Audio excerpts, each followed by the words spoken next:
What's up, Thrashers, and welcome back once again to the Thrash Maniac 99 YouTube channel, and I am back with another episode of Under the Radar. We're talking about 3 albums that also came out on June 28th that I didn't give full reviews for, and here I am to talk about them briefly. Kicking things off, we have Crystal Viper with The Silver Key. This came out on June 28th, this time on Listenable Records, and this is a Polish-based classic heavy metal / power metal band with frontwoman and bassist Marta. Now, this album, the guitar tone for classic heavy metal, power metal, it's pretty chunky and heavy. Like, I did like the guitar tone on this album as far as what stylistically you're getting here. Some D beats, some power metal, like, triumphant moments, big squealy dive bombs here and there to kind of accentuate a little bit of a chaotic feel.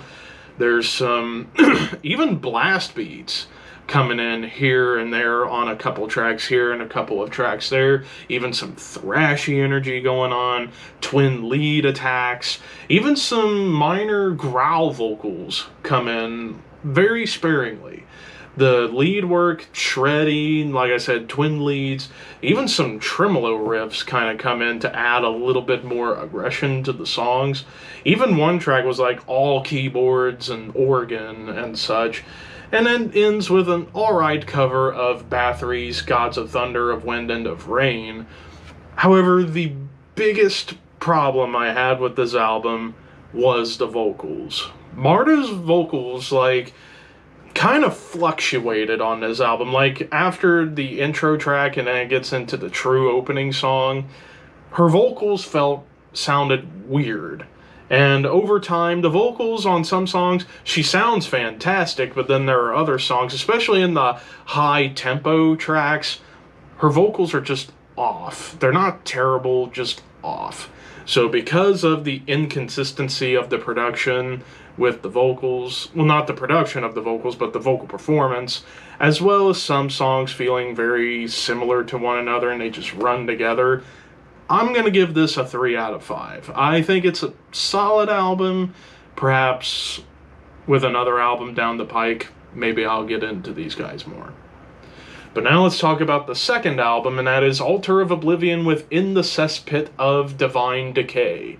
This also came out on June 20th, this time on From the Vaults.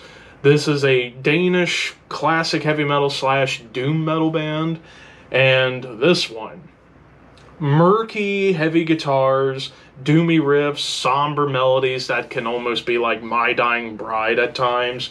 There are some more up-tempo, classic heavy metal moments that come up in here. And again, similar to Crystal Viper, the vocals are inconsistent. Like in the beginning, I was like, I'm not really feeling the vocals. But as the album progresses, I think the vocals actually get better as the album goes on. There's occasional tremolo melodies that come in during the more high-tempo classic metal moments. Even some D beats. However, my complaints on this album, apart from the beginning where the vocals kind of sounded off but got better as it went along, some pointless interlude tracks. I feel like you could have cut some, you could have just removed like the tracks that were 2 minutes and under out of the album, and I think I would have given this an extra half point. So for that, I am going to give this a 3.5 out of 5. I almost said 4.5. It's not that great in my opinion, but it's a good album. It's 3.5. So there you have it with that.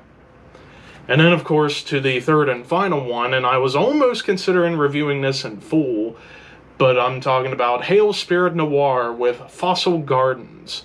This came out on Agonia Records, and, well, this band is strange.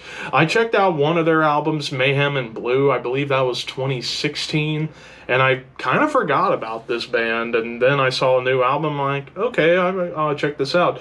This album sounds so different from Mayhem in Blue. This sounds closer to progressive black metal. Still has a tiny bit of that psychedelic element that I heard on Mayhem in Blue, but it's almost gone, like in favor of like classic prog and more black metal moments, like sci-fi synths, some low droning clean vocals, and the clean vocals I thought were exceptional on this album. Of course, your classic black metal tropes of tremolos and blasts and dark melodies, but you get some like awesome triplet chugs and swings, even D-beat stomps that almost sound like power metal at times. Even whenever there's some dissonance that come in or like more proggy riffs, almost reminds me of Mastodon at times.